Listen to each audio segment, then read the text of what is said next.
तो welcome to career factory. मेरा नाम है खालिद रजा और हमारी वेबसाइट लॉन्च हो चुकी है। हमारी वेबसाइट का नाम है करियर फैक्ट्री और हमारा करियर शुरू होता है कैसे, क्योंकि हमें सी वाला डोमेन नहीं मिला। सो हमारे डोमेन का नाम है KARERFACTORY.in। सो सेम नाम से हमारा यूट्यूब चैनल भी है।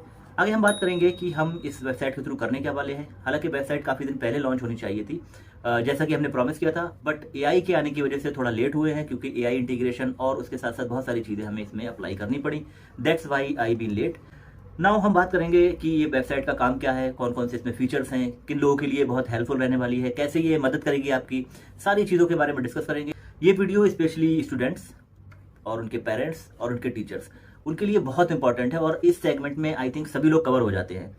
सो वीडियो थोड़ी लंबी रहेगी क्योंकि ओवरव्यू वीडियो है और हम सारी चीज़ें इसमें कवर करने की कोशिश करेंगे। और आज के शॉर्ट्स और रील के दौर में लोगों को लंबी वीडियो देखने की आदत नहीं है, बट ये वीडियो आपके लिए बहुत इंपॉर्टेंट है। सो मैं एडवांस में रिक्वेस्ट करता हूँ, so you have to go till end, आखिर तक देखें। वीडियो में बहुत सारी चीज़ें हमने कवर करी हैं, लमसम पूरा ओवरव्यू हम इसमें देने वाले हैं।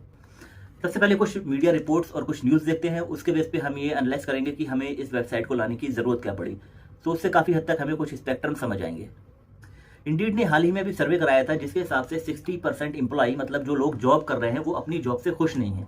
दूसरी तरफ आईडीसी और माइंडलर के सर्वे से पता चलता है कि 93% स्टूडेंट्स को 7 से ज़्यादा करियर ऑप्शंस के बारे में नहीं पता है। सो आई होप कि आप इसमें कोरिलेशन ढूंढ पाते होंगे कि 60% लोग अपनी जॉब से खुश नहीं है, 93% लोगों को 7 से ज़्यादा करियर ऑप्शन नहीं पता। इसका मतलब कि जो लोग करियर ऑप्शंस तलाश रहे हैं या ढूंढ रहे हैं, जिन करियर्स में जा रहे हैं, वो लिमिटेड करियर्स हैं।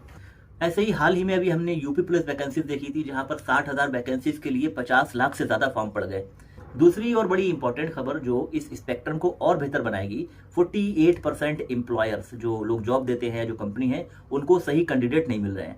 सो इन सारी रिपोर्टों से इतना क्लियर हो रहा है कि मामला लेक ऑफ गाइडेंस और अवेयरनेस का है। और दूसरी तरफ जो स्टूडेंट्स अपने करियर ऑप्शंस के लिए रेडी भी हैं, जो इंटर के बाद या 10th के बाद या 7, 8 और 9th के समय पर जब हम स्ट्रीम सिलेक्शन करते हैं, उस समय पर वो सिलेक्शन करते कैसे हैं, या अपना जिस भी करियर को वो चुन रहे हैं वो चुनते कैसे हैं। ज़्यादातर हम अपने आस पड़ोस के लोगों से पूछ लेते हैं, या फिर जो भैया दीदी या जो हमारे सीनियर हैं जिन्होंने कोई प्रोफेशनल कोर्स करे हैं, उनसे पूछ लेते हैं। और अगर ये सब नहीं हो पाता है तो फिर हम वो चुन लेते हैं जो सारे लोग करते हैं, और इसीलिए फिर ऐसे रिजल्ट आते हैं। जैसे कि यूपीएससी को देख लो, यूपीएससी में 1128 वैकेंसी शायद इस बार थी, और उन वैकेंसीज को लेकर के 15 लाख से ज़्यादा फॉर्म पड़ते हैं। नीट का हाल यही है, आईआईटी में अगर जाओगे वहाँ भी देखो यही हाल मिलने वाला है। सो ये सारी चीज़ें सिर्फ इसलिए हो रही हैं कि कैरियर अवेलेबिलिटी नहीं है। तो हम इस वेबसाइट के थ्रू बहुत सारे करियर ऑप्शंस, बहुत सारे नए नए जो न्यू एज इरा के करियर ऑप्शंस हैं, वो लेकर आने वाले हैं। दरअसल हम अगर यूएस की जो लेबर वेबसाइट है, या फिर ओनेट जो यूएस की लेबर वेबसाइट की सब्सिडरी एक वेबसाइट है, वहाँ पर जाके देखेंगे तो वहाँ 3000 से ज़्यादा करियर ऑप्शंस अवेलेबल हैं। Can you imagine? मैंने भी जब पहली बार देखा था, या पहली बार इस बारे में मैंने जानकारी जुटाई थी, सो आई वॉज शॉक कि हमें तो 10-12 से ज़्यादा करियर ऑप्शन पता ही नहीं है, लेकिन यहाँ पर 3000 से ज़्यादा करियर ऑप्शन है। सो ये है होल आइडिया जो हम वेबसाइट से शुरू करने वाले हैं। एक छोटी सी वीडियो है, वो देखेंगे, और वीडियो के बाद सीधे डिटेल्स में चलते हैं। तो आप एक ऐसी दुनिया में हैं जहां संभावनाएं बहुत ज्यादा है, और जब संभावनाएं ज्यादा हो तो आपको बहुत केयरफुल होकर चुनना पड़ता है कि मैं किस रास्ते पर चलूं, है ना। मेरा मानना है कि व्यक्ति को वही काम करना चाहिए जो उसके स्वभाव के हिसाब से सबसे बेहतर हो। स्वभाव बहुत महत्वपूर्ण चीज है। तो जो व्यक्ति खेलने के लिए पैदा हुआ है, अगर महेंद्र सिंह धोनी को आप आईएएस में लगा देते तो आप समझते कितना नुकसानदेह हो जाता। ऐसे कई लोग हैं, अलग अलग क्षेत्र में प्रतिभावान लोग हैं। दुनिया में सबसे सफल व्यक्ति वो है जो वो काम करता है जिस चीज के लिए वो बना हुआ है। तो एक बार अपने स्वभाव को ठीक से टटोल लीजिए, और ये पहचानना आसान नहीं होता है। तो अपना स्वभाव और अपनी रुचि, और अगर ये दोनों चीजें आपकी मिलती हैं एक खास क्षेत्र में, स्वभाव का मतलब आपकी क्षमताएं भी इसमें शामिल हैं।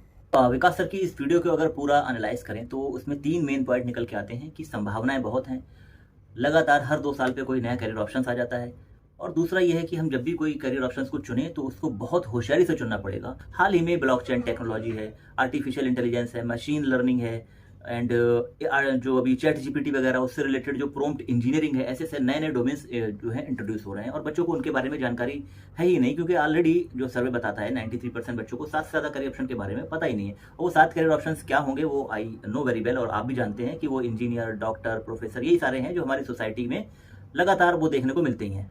तीसरा और सबसे इंपॉर्टेंट सवाल है कि हमें अपना करियर, अपना मूल स्वभाव, अपनी बेसिक पर्सनालिटी को पता करके ही चुनना चाहिए, और ये काम आसान नहीं है। इसी को हम आसान बनाने वाले हैं इस वेबसाइट के थ्रू, इस पोर्टल के थ्रू, जिसमें हम साइकोलॉजी का इस्तेमाल करके बहुत सारे अलग अलग साइकोमेट्रिक असेसमेंट्स, पैरामीटर्स, क्वेश्चनेयर्स डाल के बच्चे की पर्सनालिटी को मैप करेंगे।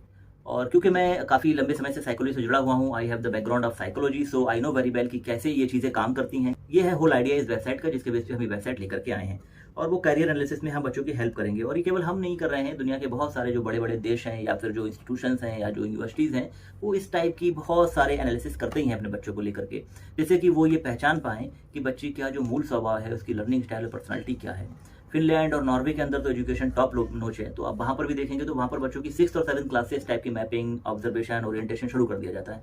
और उसका एक लॉजिकल रीज़न ये भी है, अगर मान लो हमने किसी बच्चे की मैपिंग करनी है और हम 18 या 19 साल की एज, मतलब वो हाई स्कूल या इंटर कर चुका है, उस समय पर अगर हम मैपिंग करते हैं तो उसके 2 मेन रीज़न हैं जो नेगेटिव आएंगे। वो क्या कि एक तो ये है कि बच्चे को पूरा टाइम नहीं मिलेगा। 18 साल की एज में अगर आपको पता भी चल गया कि वो रियलिस्टिक बंदा है, स्पोर्ट में जा सकता है, लेकिन उसके पास ट्रेनिंग का टाइम नहीं होगा, क्योंकि 18 साल के बाद उसको कम से कम 7-8 साल 9 साल अपनी जो स्किल है उसे मास्टरी करने में लगने वाली है। तो इसलिए ज़्यादातर कोशिश की जाती है कि हम बच्चे की कम उम्र में ही ये मैपिंग कराएं।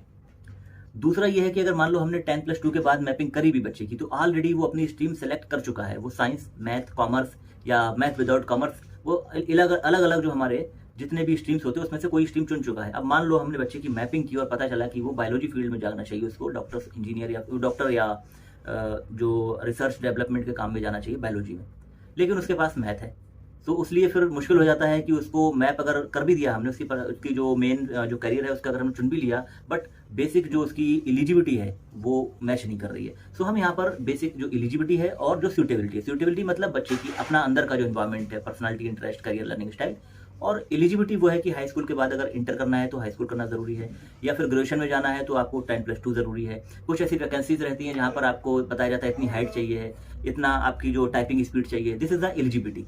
तो हम एलिजिबिलिटी और सूटेबिलिटी ये दोनों को मैच करते हैं। उसके बेस पे जो ट्रेंडिंग करियर है, जो जिनका अभी ग्रोथ है, जिनका फ्यूचर अभी आगे अच्छा चलने वाला है, उसे हम शाइनिंग करियर के रूप में बोलते हैं, वो सारी चीज़ें हमें सब बताने वाले हैं। सो वीडियो आई थिंक थोड़ा सा लंबा हो गया, लेकिन मैंने काफ़ी हद तक कोशिश की है कि पूरा आइडिया आप तक पहुँच जाए कि इस वेबसाइट के थ्रू हम करने क्या वाले हैं। आप लोगों की जिम्मेदारी है कि आप जिस भी ग्रुप में जुड़े हुए हैं, व्हाट्सएप या टेलीग्राम में, ज़्यादा से ज़्यादा लोगों को ये शेयर करें, बच्चों तक पहुँचाएँ, पेरेंट्स तक पहुँचाएँ, टीचर्स तक पहुँचाएँ, जिससे कि उनकी रियल में हेल्प हो पाए। ये था हमारी वेबसाइट का बेसिक ओवरव्यू। बाकी हम अगली वीडियो में वेबसाइट काम कैसे करती है, असेसमेंट कंडक्ट कैसे करने हैं, किस तरीके से आपको क्वेश्चन आंसर के वहाँ पर जवाब देने हैं। बाय द वे मेन चीज़ ये है कि जो क्वेश्चन आंसर हमने पूछे हैं असेसमेंट में, वो क्वेश्चन आंसर येस और नो, मतलब सही और गलत नहीं है। वो क्वेश्चन आंसर आपकी पर्सनालिटी है, तो इसलिए आपको नॉन बायस होकर उनके आंसर देने हैं। आपका जो भी पॉइंट ऑफ व्यू है, आपको समझ आती है, कोई चीज़ नहीं आती है, आप डाउट में हो, श्योर नहीं हो, जो भी आंसर उसमें दिए हैं आपको उसमें से एक चुनना है और उसके बेस पे आपको आगे बढ़ना है। ये नहीं सोचना है वहाँ पे जाके कि हम इसका आंसर कौन सा देंगे, सही होगा या गलत होगा। हम उसमें आपका टेस्ट लेने में ये चेक ही नहीं कर रहे हैं कि आपको सही बताना है या गलत, आपकी जो बेसिक नेचर है वो चेक करना है। That's why don't worry about that कि हमें सही आंसर देना है। ये सारी चीज़ें हम देखेंगे। ये वीडियो अगर आपको हेल्पफुल लगती है तो आप प्लीज़ लोगों को शेयर ज़रूर करें। मेरा पर्पस सिर्फ इस वीडियो को यही है बनाने का, और इस पूरे प्लेटफॉर्म को बनाने का पर्पस ये है कि ज़्यादा से ज़्यादा लोगों को गाइडेंस मिल पाए, जिससे कि हम अनएम्प्लॉयमेंट को कम से कम कर पाएँ। बच्चों को ज़्यादा से ज़्यादा कैरियर ऑप्शंस के बारे में पता होगा तो वो अलग अलग फील्ड में जा पाएंगे, फ्रस्ट्रेशन कम हो पाएगा उनका। This is the whole idea of this entire website. ऐसी ही इन डेप्थ और डिटेल वीडियो आगे बनती रहेंगी। Thank you, all the best.